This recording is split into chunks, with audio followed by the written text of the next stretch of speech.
And welcome back, folks, to the next episode of Building the Board, brought to you by Bears on Tap and On Tap Sportsnet. We're here to talk linebackers today. Got Robert Schmitz here with me. How you doing today, Robert?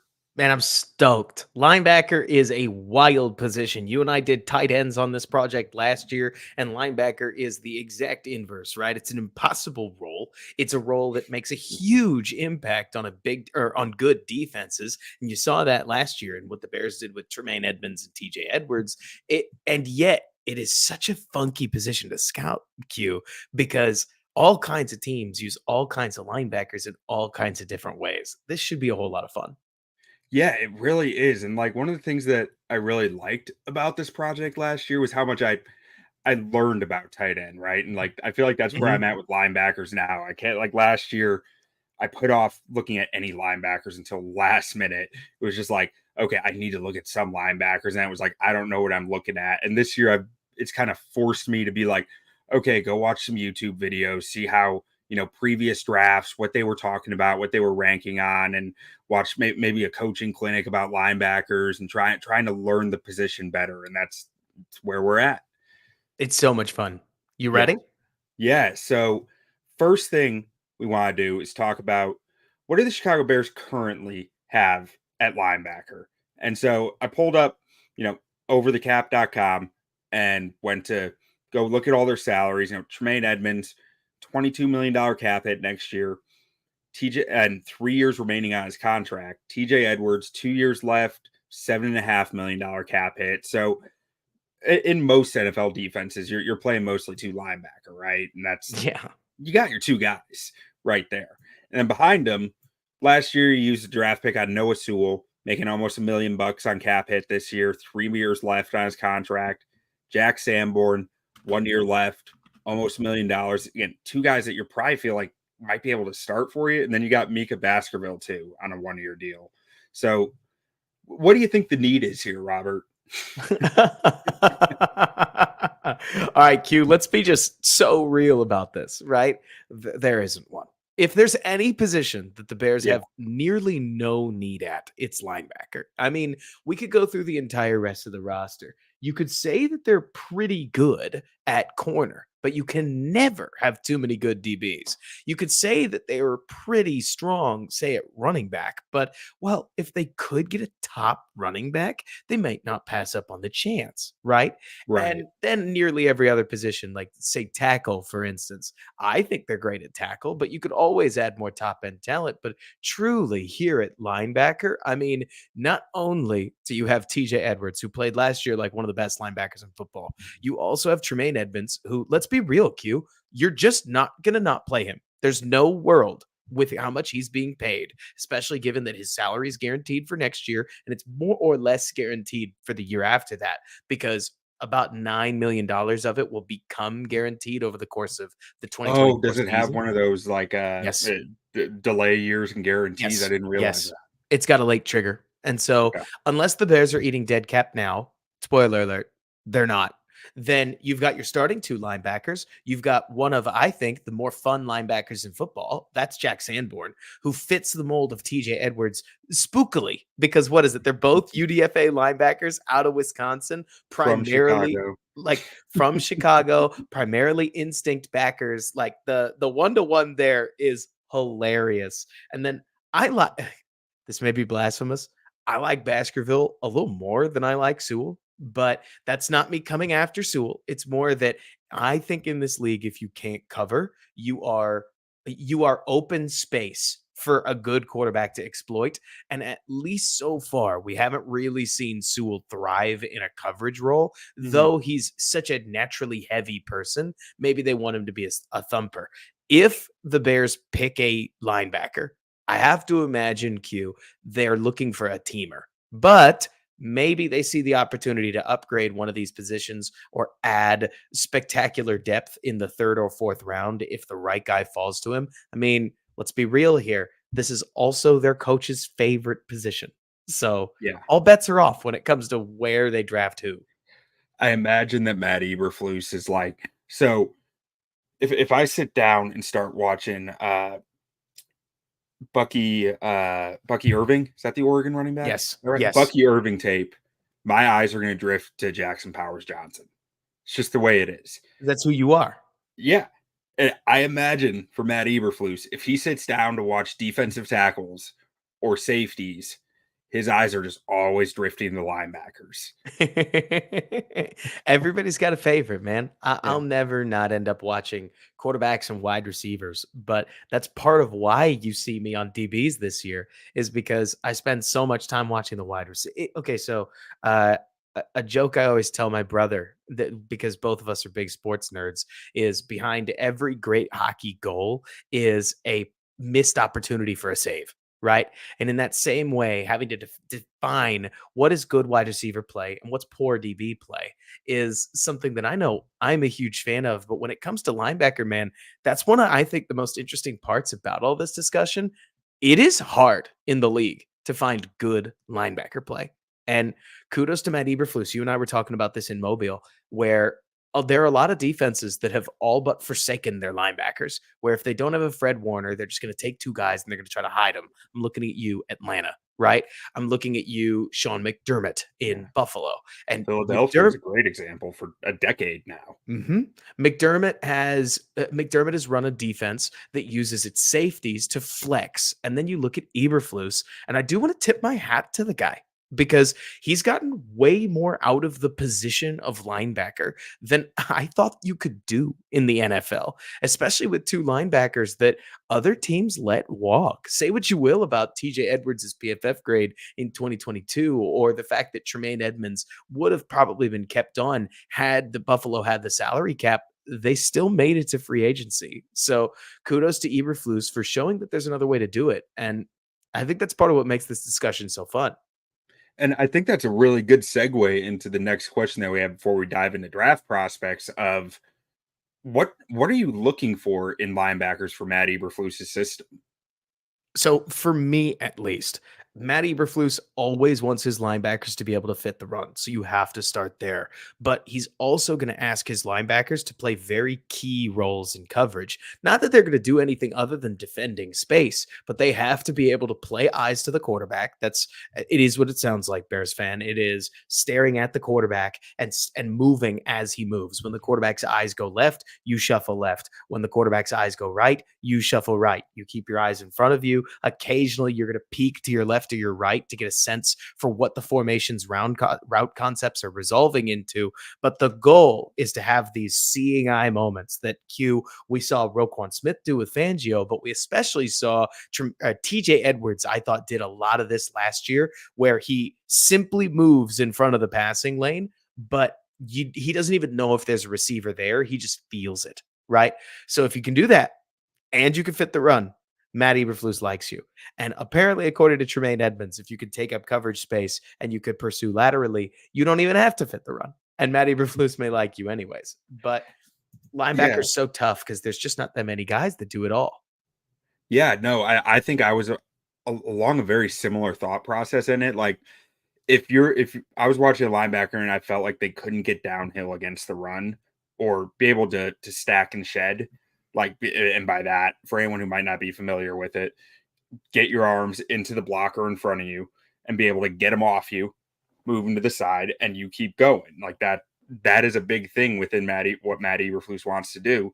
That combined with, I called it zone instincts, but very similar to what you described of like being able to understand the passing lanes, kind of find your way to get in the way of something that might be behind you, I think is a big deal. And we had a friend in the chat, Berlissimo, good to see you. He has an unpopular opinion here that Sanborn might be our best zone linebacker. He's right up there, man. I mean, I think Edwards had a better season last year, but Sanborn, when he got the chance to play, played so well. And I think a lot of that, BL, is partially because Sanborn subbed in at the Mike position, and the Mike position in the Eberflus defense gets a lot of action. And I'll always wonder what they're saying in the coaching room when they're talking about a guy like Tremaine Edmonds, because you put Sanborn in there, and suddenly he's fitting the run, he's crashing downhill, he's still handling his pole runner duties way better than you'd expect of a UDFA. And I have no idea what they want. I mean, again, you can't sit the $18 million guy, but part of me always looks at that kind of tape and goes, okay, what did we want out of Tremaine? Because if we planned this whole defense around him coming downhill and fitting run gaps and stacking and shedding. Did you watch enough tape for that? But I'm a guy on the internet, so I always assume they at least think they know more. So I would have loved to hear their reasoning if we ever got it. Yeah, agreed. So we'll go ahead and jump into a few prospects now, and we'll kick this thing off with Junior Colson out of Michigan. Robert, what did you think you saw on tape with him? Well, so Colson is one of the many really highly rated guys that we're going to talk about. It's funny, right? You talk DBs, you talk safeties, you're dealing with 3 stars, and then every once in a while you get a 4 star. And linebackers, it's like a steady diet of 4 stars and the occasional 5 stars. Like, this is a position that obviously gets really highly recruited. But it's funny watching a guy like Colson, because at 247, 6'3", he's a much bigger linebacker than a lot of the guys that you watch. He's got fast feet in terms of how quick his foot frequency is, but I feel like his lateral movement leaves more to be desired than I wanted there to be, at the very least. Like, when in a league that's getting further and further outside and you need to be able to chase down from the backside of the play, I just got the impression that Colson gets left hanging up by the runner a few too many times. But what do you think? So I thought he was really fun to watch. I mean, I Mhm. saw a really smooth athlete. I thought really fluid hips and coverage. Like, I mean, I wasn't, I guess, let me stick with that coverage for a minute because Yes. the coverage instincts, like I said earlier, that ability to just kind of almost have eyes in the back of your head and know where the routes are. I ultimately think that comes down to film study more than anything. Film study and being able to take what you see on film and put it on the field.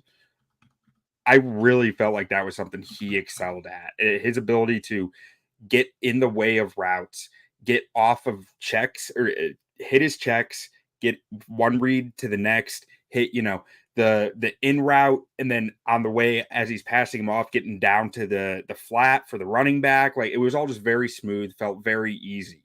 Um, Now I thought he needs to bring a lot more pop to blockers when they come up on him. His hands were just kind of not there. He relied on his athleticism too much in that aspect, I think.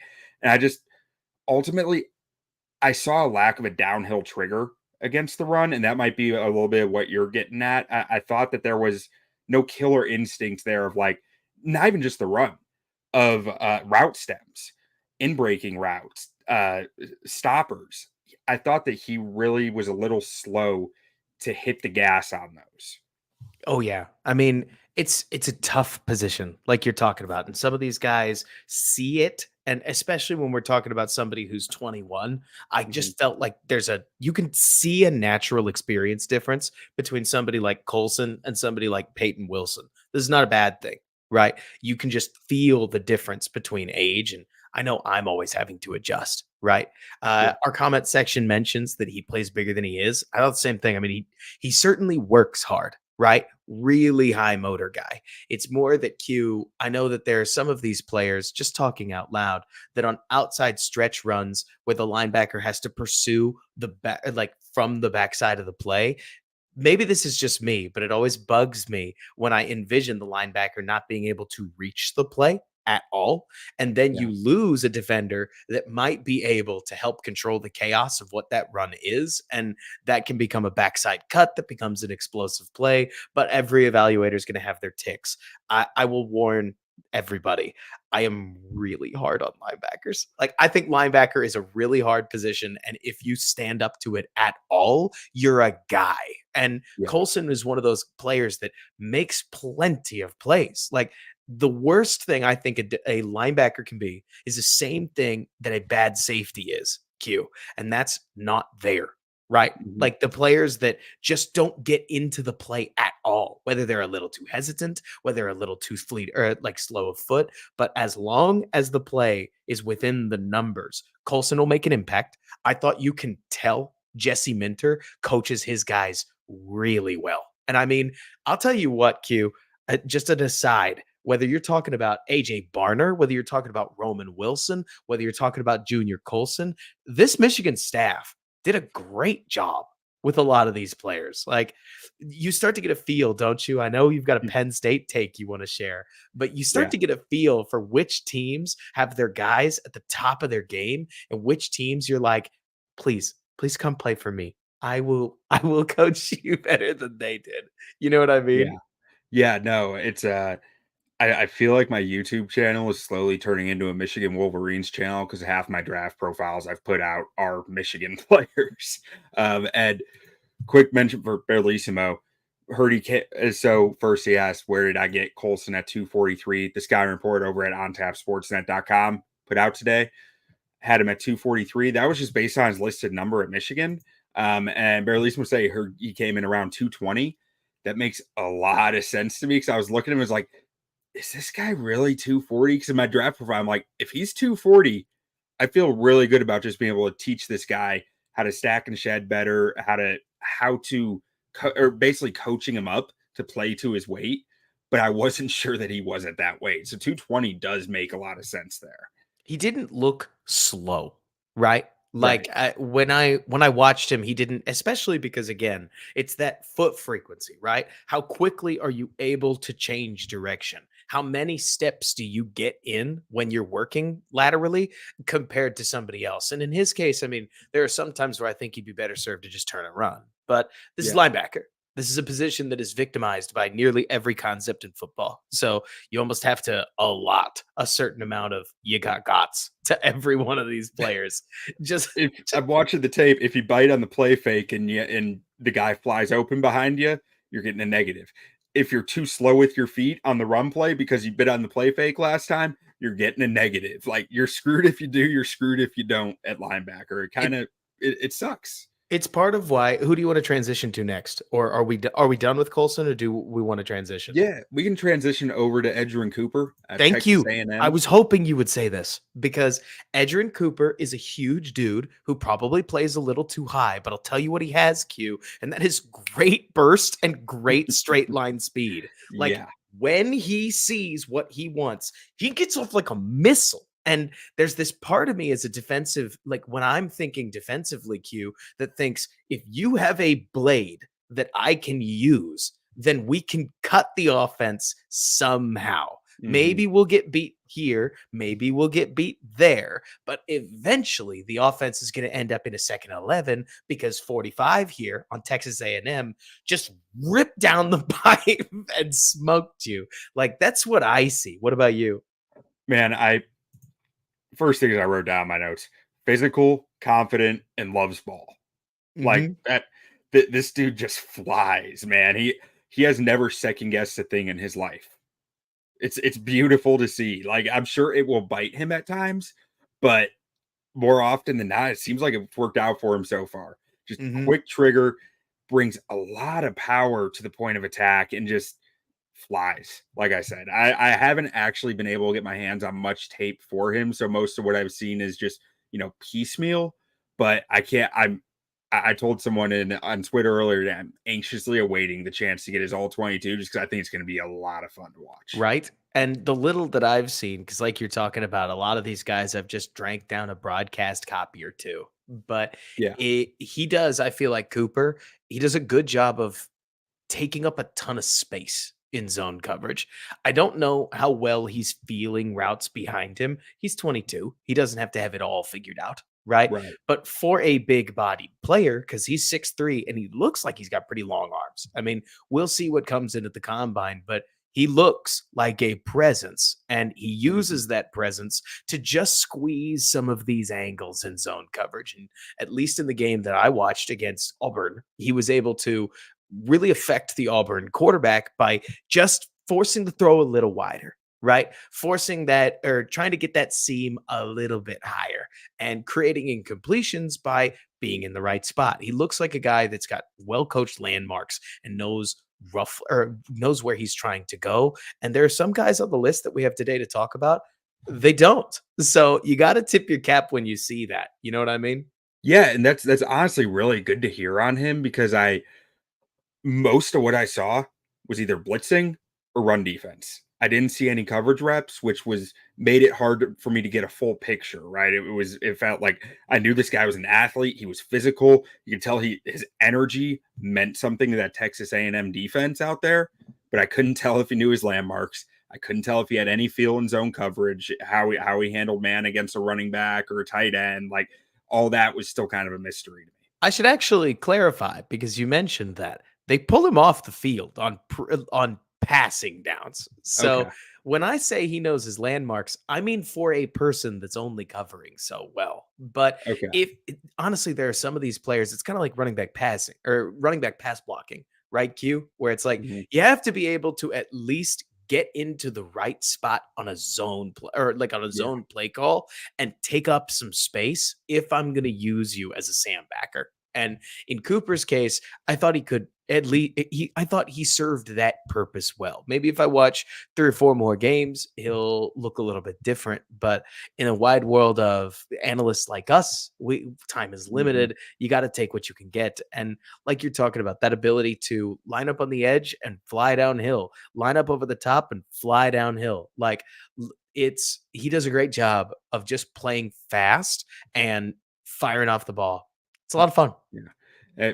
And Barelissimo, I might take you up on that edger in all 22 versus Bama because that would be right up my alley and exactly what I need.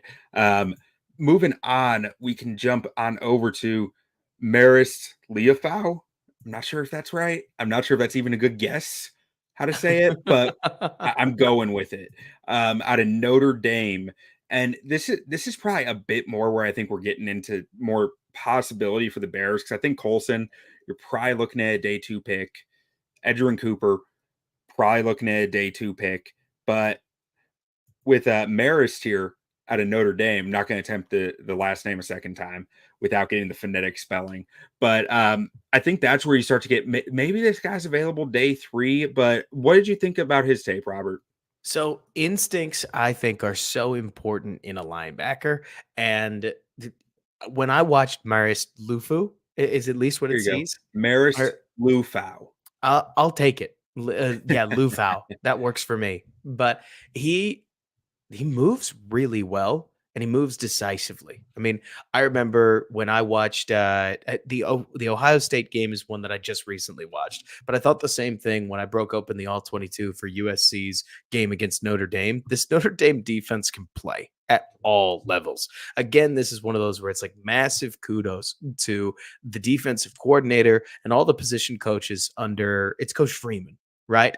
Mhm. Because what he's building there is obviously working. And to me, those are the linebackers where you can find a diamond in the rough. Because while he's not the behemoth athlete that some of these other linebackers can be, it's the same conversation as safety, right? Where if you're in the right spot, doesn't matter if you're a little undersized or you run a slightly slower 40 than some of your other compatriots. And in Lufu's cases, again, I care more about whether you can steal some downs back rather than you can be almost there on most plays. And I think this guy rules. What do you think?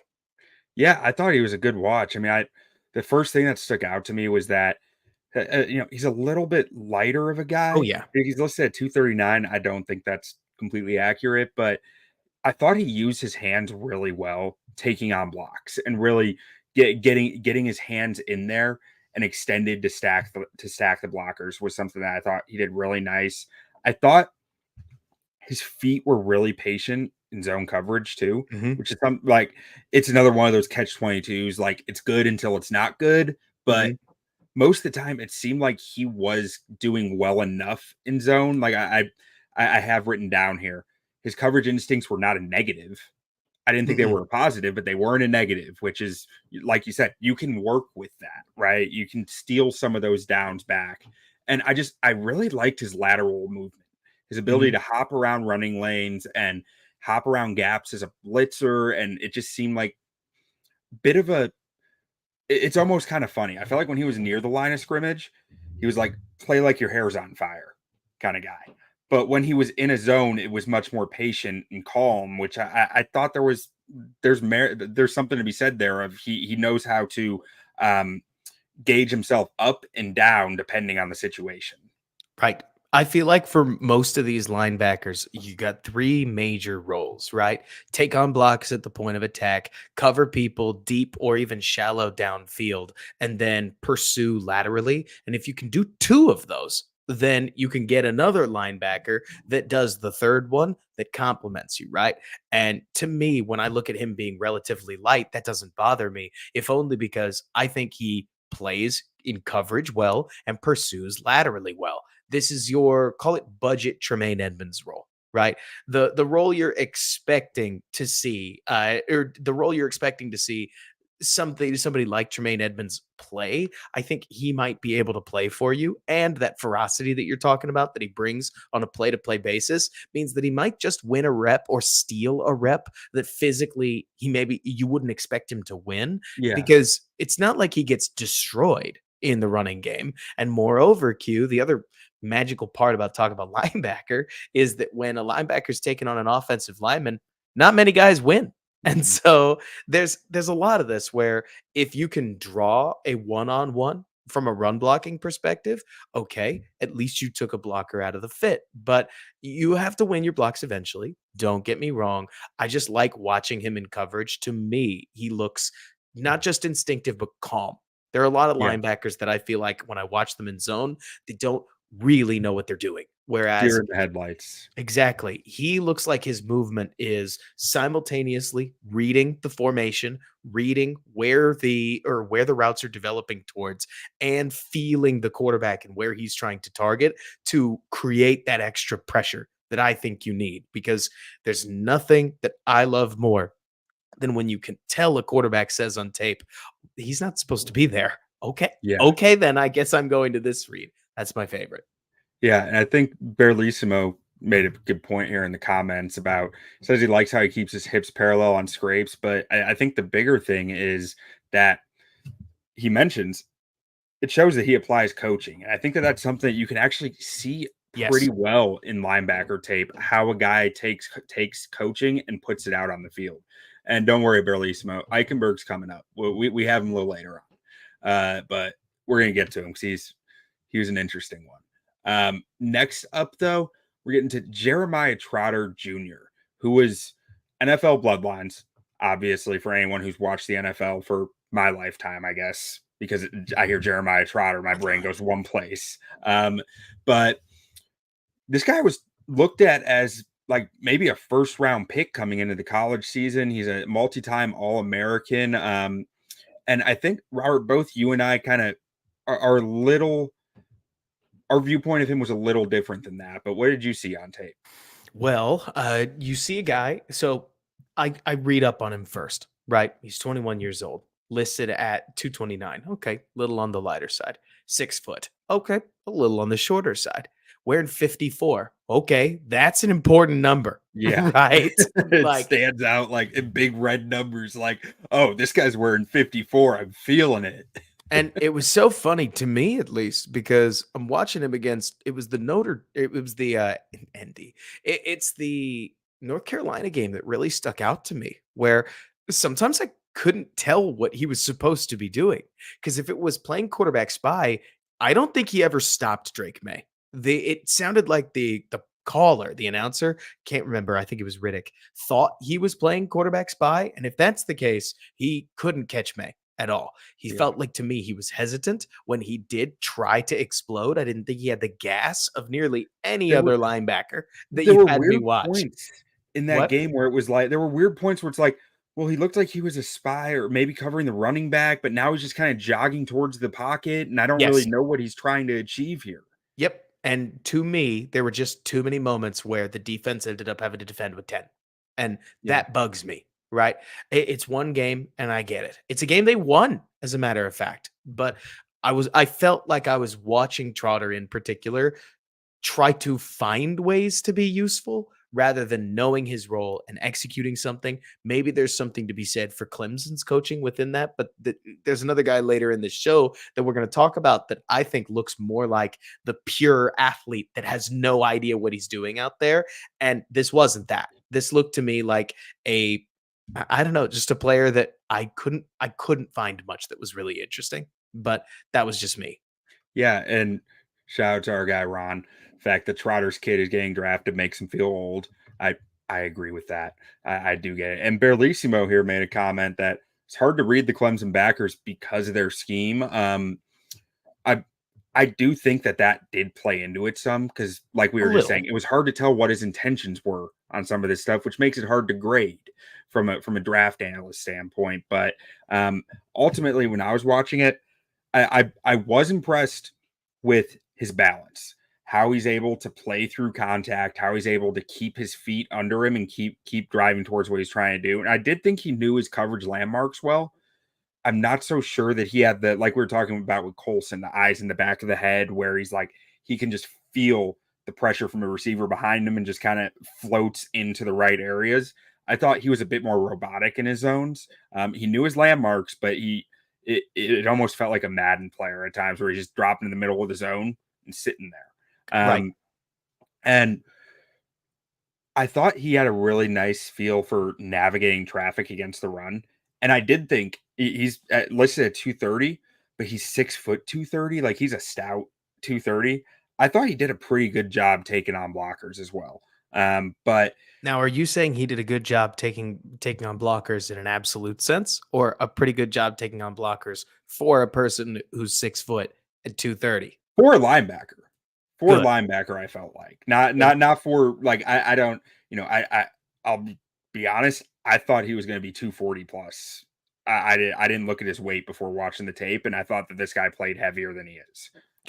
He felt heavy to me. Like in Yeah, terms of his play style, he felt like a little bit of a thumper that doesn't move as well as some of the other backers that we've seen. But that's at least just my 2 cents on the player, yeah. right?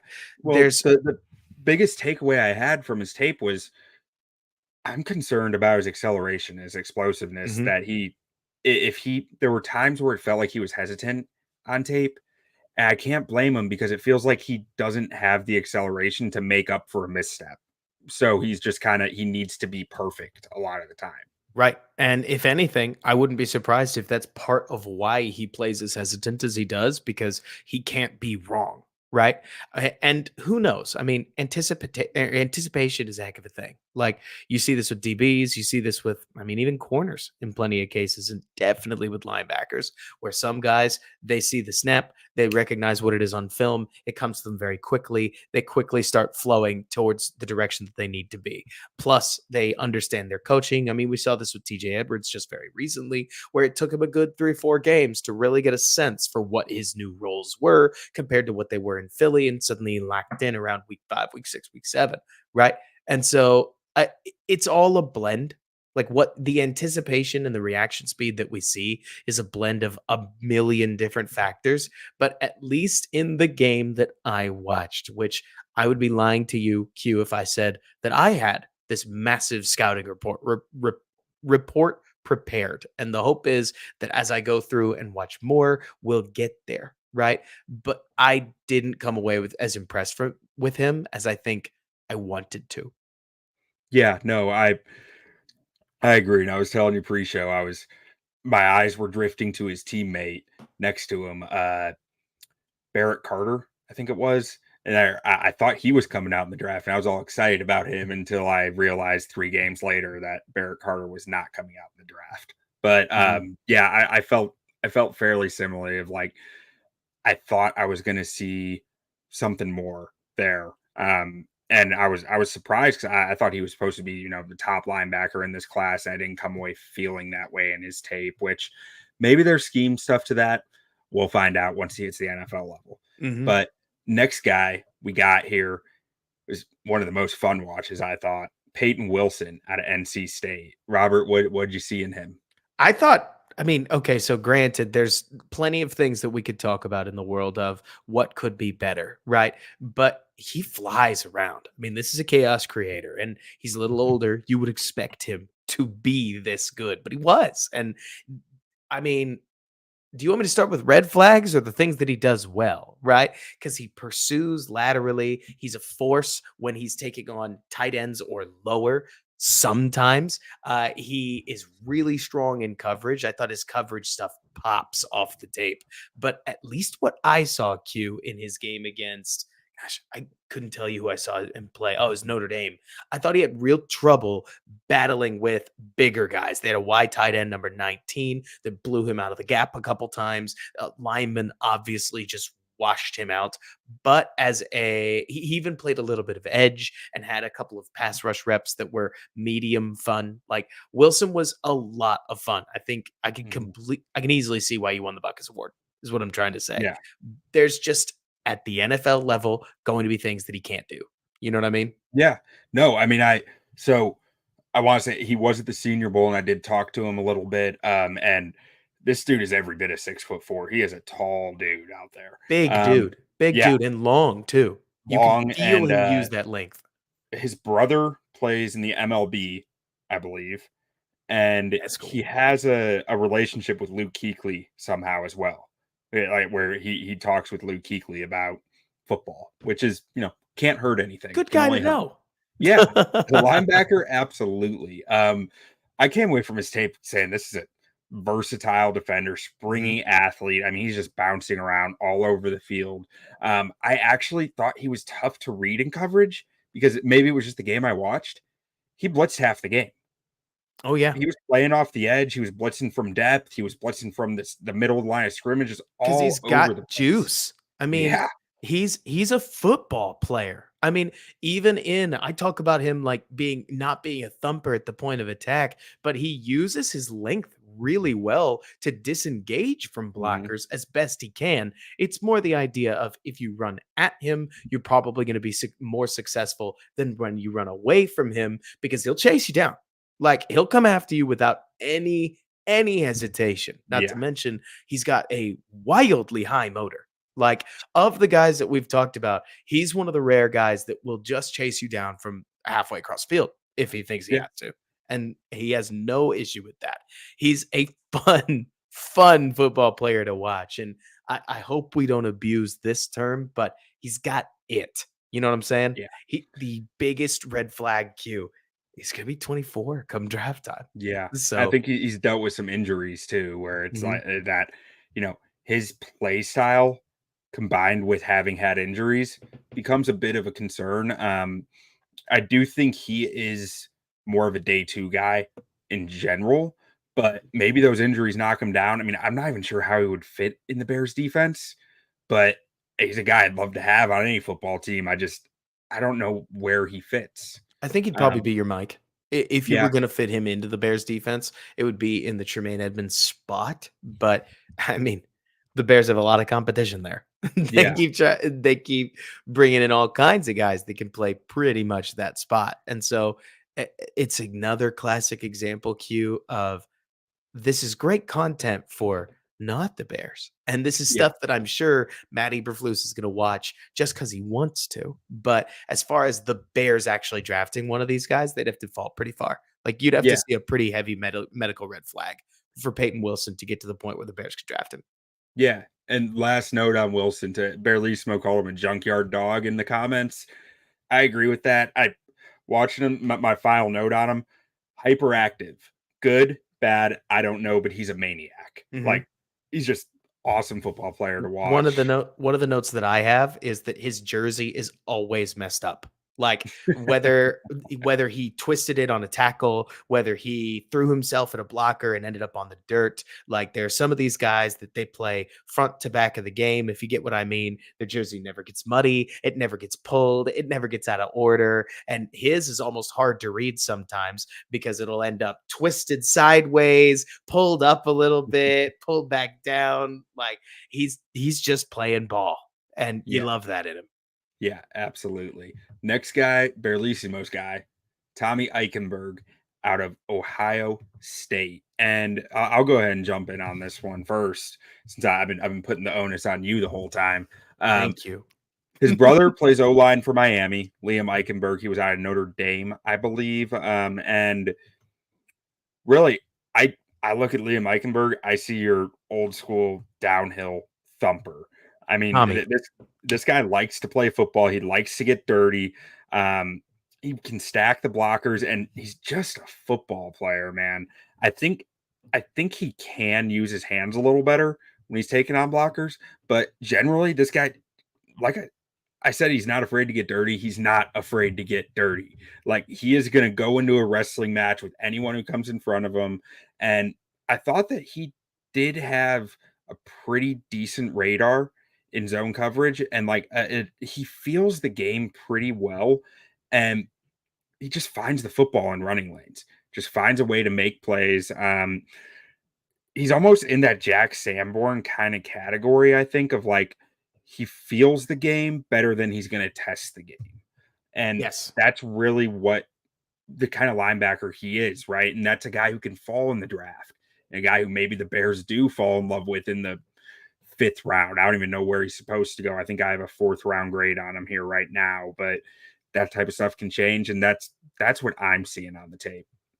So I'm right there with you. And it's funny because I've been trying to avoid talking about grades as much as possible because I don't have any feel for where the NFL has linebacker right now. What was it? Just last year you had Jack Campbell get drafted in 18. And then I don't think we saw a linebacker get drafted until, was it the middle of the second round? Was it the high part of the second round? I mean, it's hard to read where the NFL Mhm. wants to take these guys, but Eichenberg is my kind of guy. I mean, now I've had to, as we've had this podcast, I want you to know that I have muttered Tommy Eichenberg, Tommy Eichenberg, Tommy Eichenberg so many times because my brain keeps wanting to say Liam, just like you did. Yeah. But uh, to me, my favorite part about somebody like Tommy Eichenberg here is that he sees where the play is going and he uses really, really great footwork. I mean, I don't know the classical term for this, but his foot frequency reminds me a lot of a safety where it's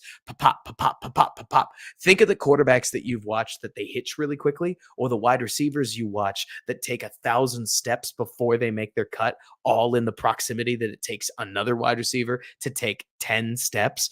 Eichenberg's doing that same thing, and it helps him get to where he needs to be very efficiently. And I am obsessed with that because football's a game, as you know, Q, where offenses are designing all these moving gaps constantly. And he's finding ways to flow into them. You called him a thumper, but I feel like he does a great job of making sure to chop, chop, chop, chop, chop his feet until bang, it's time to go. Send or like take off like a bomb and go make a play. I also think he covers really well. I mean, I don't think he's got the range that some of these other guys might, but that's the thing, Q. I'm tired of watching these linebackers where they might have a huge range compared to the linebackers where you know they'll deliver within their range, right? Because a Yeah. linebacker that doesn't have feel for the game, until he develops it, he might as well not be there. Whereas somebody like Eichenberg, I think in coverage, he knows how to use his hands. His eyes are the real selling point for me. They remind me a lot of what we see from Sanborn, what we see um from gosh, the other one, TJ Edwards, Yeah. where they are constantly looking around, constantly checking and reading how these guys are moving. It's something that I've talked about a couple of these other linebackers that they try to do, but Eichenberg clearly has a feel that's advanced for his position. And this isn't a trait that the NFL in the past has valued. Maybe they will value it now. Who's to say? But it's a trait that I know I value. And if somehow he ended up at the point where the Bears could draft him in, say, the 6th, 7th round, I would disagree with the fact that the NFL let him get there, but I would happily take him. Does that make Yeah. sense? Yeah, no, exactly. I mean, it's kind of like with Sanborn of like he went undrafted. Some people had a 4th round grade on the guy and he went undrafted. So it's linebackers just in a weird spot with the NFL right now. I feel like a lot of evaluators don't know what they want in the position. Don't really understand it. And I think us included, it's a feeling out process. Like we're trying to feel it out right now. And our friend Scott from Iowa in the comments saying that the Lions were high on gummies during last year's draft, which I mean, at least it worked out for them. It's not the worst thing anyone's ever done when they're high on gummies. And then Berlismo asked about Smell Mondone. We we have not gotten to him yet, but we will. Trust me. That's Um, coming. next up here, we got out of Texas, Jalen Ford.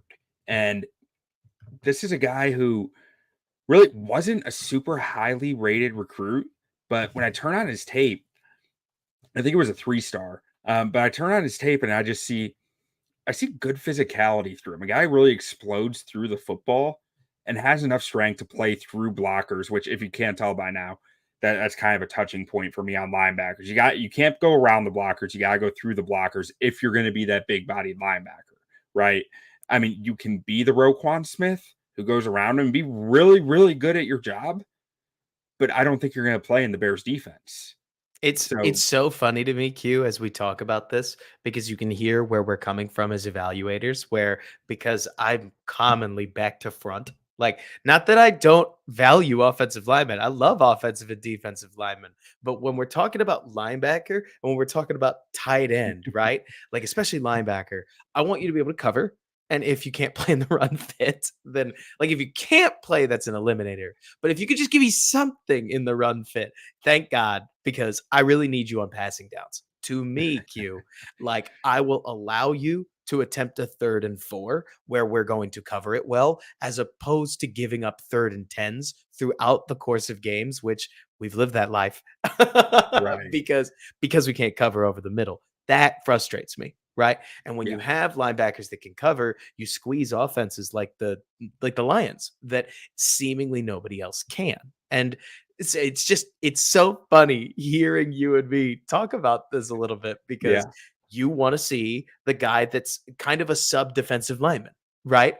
And Yeah. that can cover a little too. And I want a big safety for the most part. Well, and But to be yeah, fair with that too, like if Vic Fangio was our D coordinator, I'd be trying to see it differently, you know. But right. like as long as we are running the style of defense that I grew up watching Bears football with, Hmm. that's what I'm looking for. You know, I'm Hmm. looking for the Brian Urlacher's going to go punch the center in the face on the way into the run lane. You know, that's what plays in this defense. But in Jalen Ford, I don't think you're getting the guy that you like. I No, don't.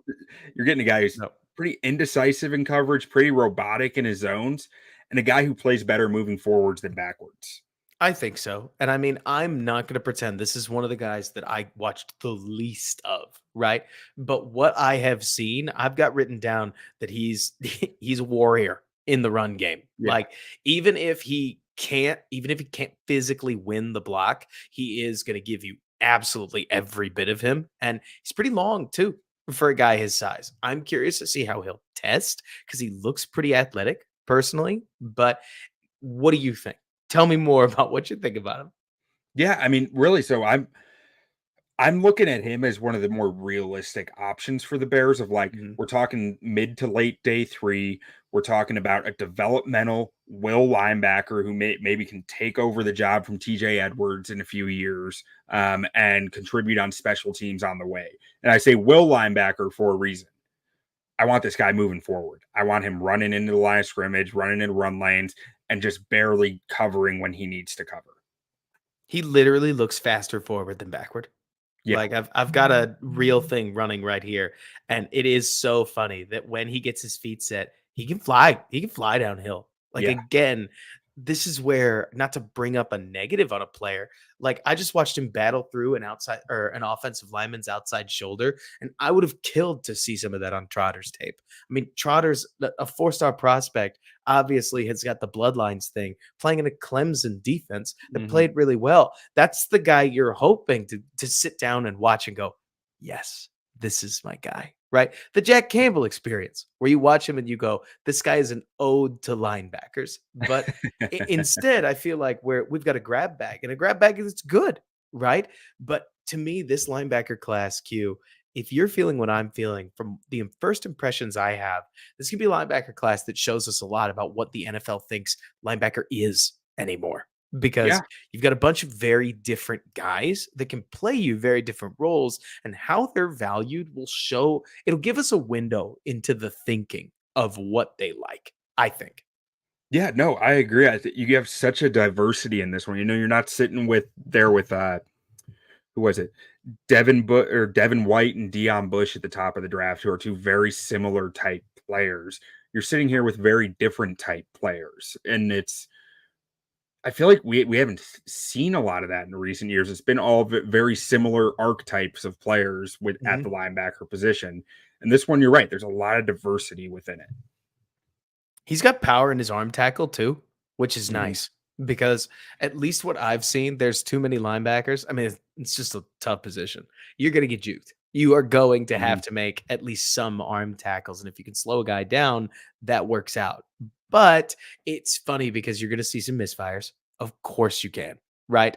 And you're going to see, just like Barrylissimo just says in the comments here, like he's exactly the kind of guy that's going to trigger the moment he thinks he needs to trigger, and he's going to like live and die off of that first step, that first read. So misdirection is going to hurt him badly, but that's just his game, right? He's going to play as fast as possible, and he's going to come hell or high water, like deal with what happens. Now, Robert, as Ron pointed out here, I think we got to be careful saying an ode to linebackers on a Chicago Bears stream. What? I mean, that gets people in trouble Why? Why would because they're it? going to fall in love. They're going to I fall in said love. Jack Campbell, to be clear, Ross, or Well, to be clear, Ron. we got the best trade capital in the world right now with number one. We are Bears fans. Notorious TBG asked, where are we even talking about taking one fourth or fifth? To be honest with you, Notorious, I think you have to wait until day 3. I believe, Q, I don't know how you feel, that once you get to day 3, you're at the point where if you can get anybody that's going to play minutes for your team, you already succeeded. So at that stage, need kind of goes out the window. Yeah, you'd Yeah, love to stock positions, but you can think positionally in the first 2 or the first 1 or yeah, the first 2 or 3 rounds. First 2 definitely, third one probably. But as soon as you get to the 4th round in my opinion, Q, you start to think about special teams, you start to think about who fell, you start to think about teamers. Like this is also a funky draft because everybody keeps telling us, or everybody keeps saying the depth in this draft is worse than it has been. So guys that you and I think are 6th, 7th round grades might actually end up in the 5th if that's true. I haven't watched 175 players yet, so I don't have a ranking on where these guys will or won't end up, right? But yeah. I think that a linebacker could happen anytime after the first pick of round 4, but to be honest with you, Notorious, if I had to guess right now, my money would go on the Bears don't draft a linebacker more Yeah. so than the opposite. That would be where my head's at. I mean, I think fifth, sixth, seventh round. If a great talent who shouldn't be there is staring you in the face, you might do it because I think at those final 3 rounds of the draft, like you said, you're just taking talent and hoping that something hits. Mhm. But earlier than that, it's just tough to justify it. Especially with the roster where it is right now. Yeah. But Ford's a fun one. I don't think he fits what the Bears need because they've got guys that can play downhill and they really need zone coverage guys, but he's Yeah. fun. And then next up here we got Curtis Jacobs. And this guy was, I believe, a 5-star He coming to Penn was. State.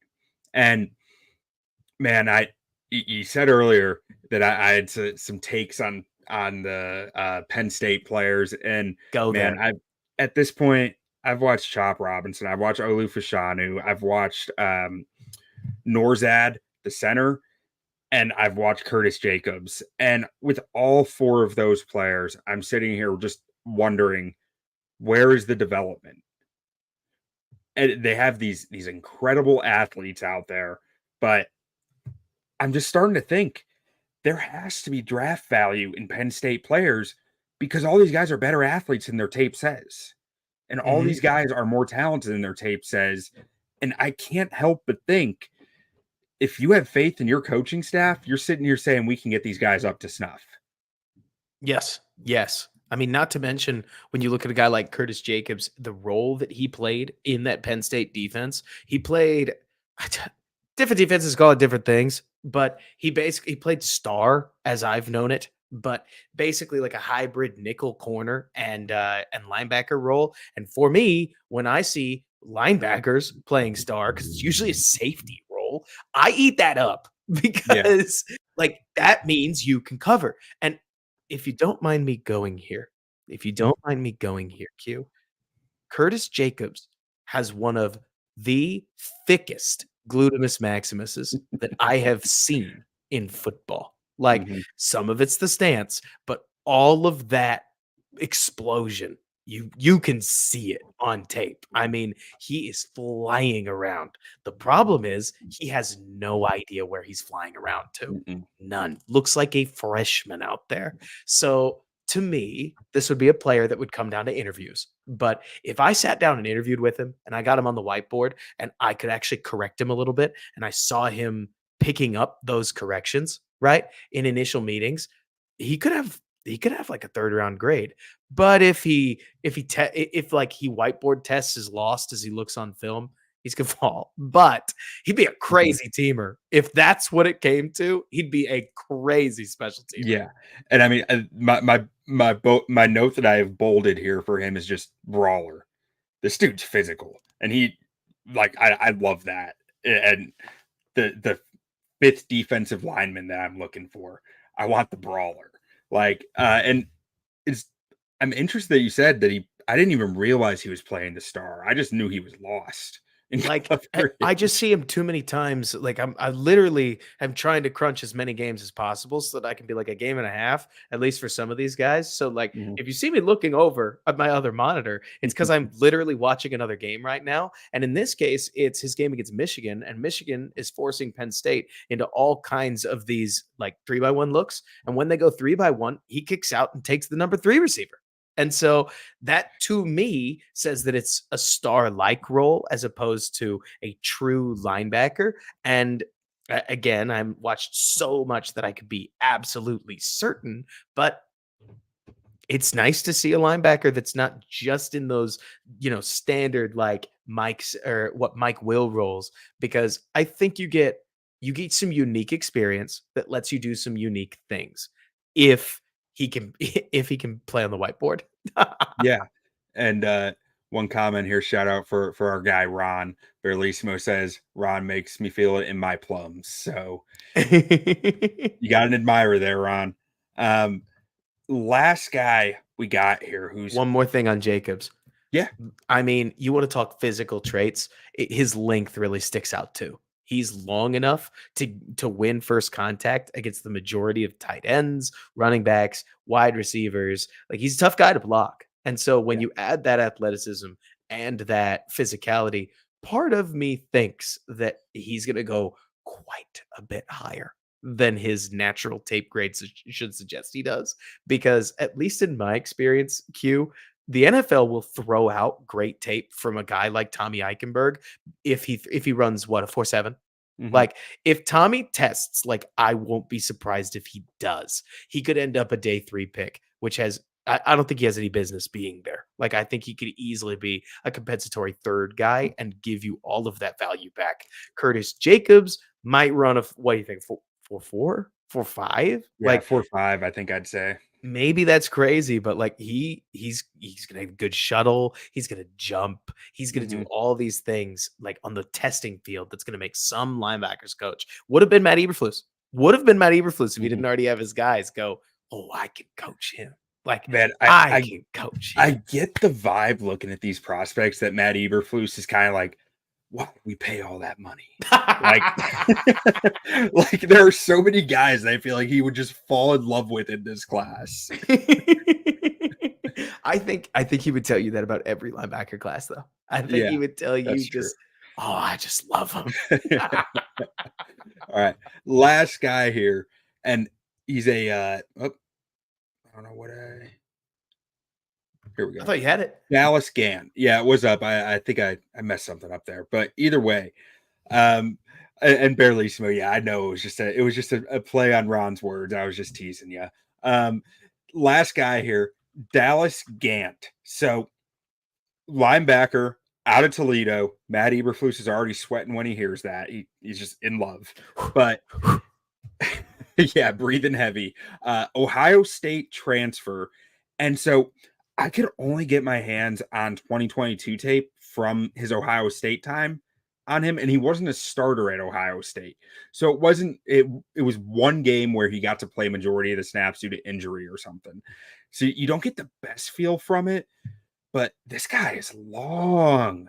Man, that long, like his arms are going down to his knees almost, and he was playing almost more of an edge role, like he basically saying the edge against the run on a lot of it from what I could see. So it wasn't exactly the tape that I'm looking for, but I gotta get some Toledo tape to watch this guy because I know the Bears will watch him close. I'm not even sure where he's projected to go.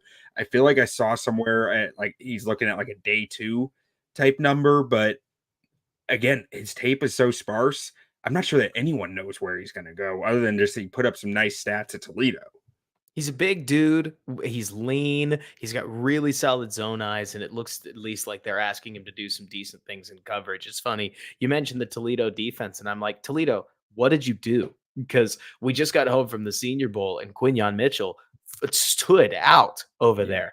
It's not all 22 tape, but Q, you can find some nice cut ups of what I'm looking at the Illinois offensive line right now against the Toledo defense. And then the Buffalo offensive line played the Toledo defense as well. And linebackers, at the very least, are in the shot the overwhelming majority of the time. So at least you got something there, right? But Right. Gant looks to me like he could be a really solid tester. And I mean, I think with linebackers, testing matters more than it should, just because the more often we keep seeing guys like Atlanta, guys like who Atlanta has, who the names escape me. I just know they're both UDFAs. And then you get guys like Sanborn that pop. You get guys like Terrell Bernard, Baylor Bear Yeah. Well, in Buffalo that even pop. the weird thing with Atlanta, they spent a second round pick on a linebacker 2 years ago, I think, and the UDFA is starting over him.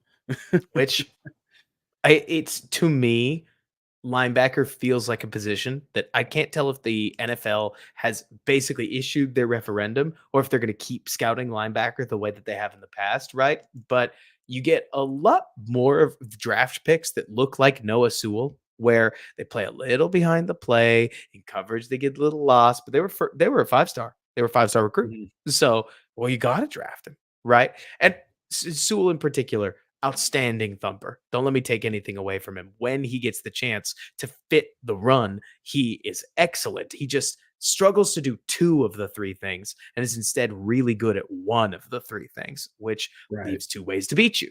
Right. And so it's funny to me looking at somebody like Gant because, like we're kind of talking about, Q, I could see a world where he becomes somebody's darling pick, just like we saw. Who's a kid out of Tulane whose name suddenly escapes me? You know who I'm talking about Um, from last year? yeah, it was Dorian Williams. Dorian Williams. Yeah. And he got drafted pretty high too, didn't he? Mhm. Yeah. Because the NFL, I think, is starting to wonder if linebackers are basically bigger safeties. And Dorian Williams was that bigger safety type guy. And Gant looks to me much more like your old school linebacker, like a lean version of your old school Yeah. linebacker. So a much better Bears fit than a lot of those guys. But I have no idea where he'll go. Yeah. No, I mean, it's up in the air. Like I said, we're both pretty limited on him, but holy Toledo, he went to Toledo, and Matt Eberflus played linebacker at Toledo. So you know he's going to get watched at least. Oh yeah. Um, Oh yeah. and then we have a few other guys that we're not going to be able to talk about that much. Berlissimo's been yelling at us, get Smile Mondone on here. I actually thought that Smile Mondone didn't declare. I could be off on that. I'll have to check my list and see about that. But if he did, well, we're gonna watch him. We're gonna get the Sky report written up, and we're gonna do our best to evaluate him. A few other guys that I had my eyes on were Steel Chambers out of Ohio State, who I thought was really fun in coverage. Really, almost like you said, Robert, the bigger safety. Michael Barrett was an interesting watch out of Michigan, playing next to Colson. I didn't think he was on Colson's level, but a very similar player and very gifted athlete. And then Edufan Ulo Foshio. I had that perfectly sounded out in my head. And then as I start saying it, it's just like, oh no, you're losing it. You're losing it out of Washington. Really long rangy athlete. I think really raw. I think there's a lot for him to learn, but his length and his range was really interesting to me. And then Tyron Hopper was the one other guy who I have watched a little of. I didn't love what I saw there. Again, he's a lot smaller though. He's a guy who I just have like blatantly here is not a Bears fit at 6'2", 220. Right. But he's probably a bit more like you're saying, Robert, the smaller safety type. It's so funny you mentioned Hopper. He's one of the rare guys that I watched on accident, right?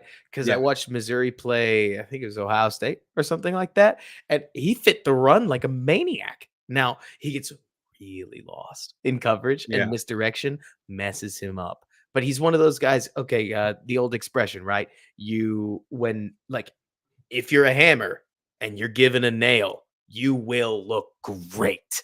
Right. It's when you have to be a multi-tool that you start to wean off a little bit.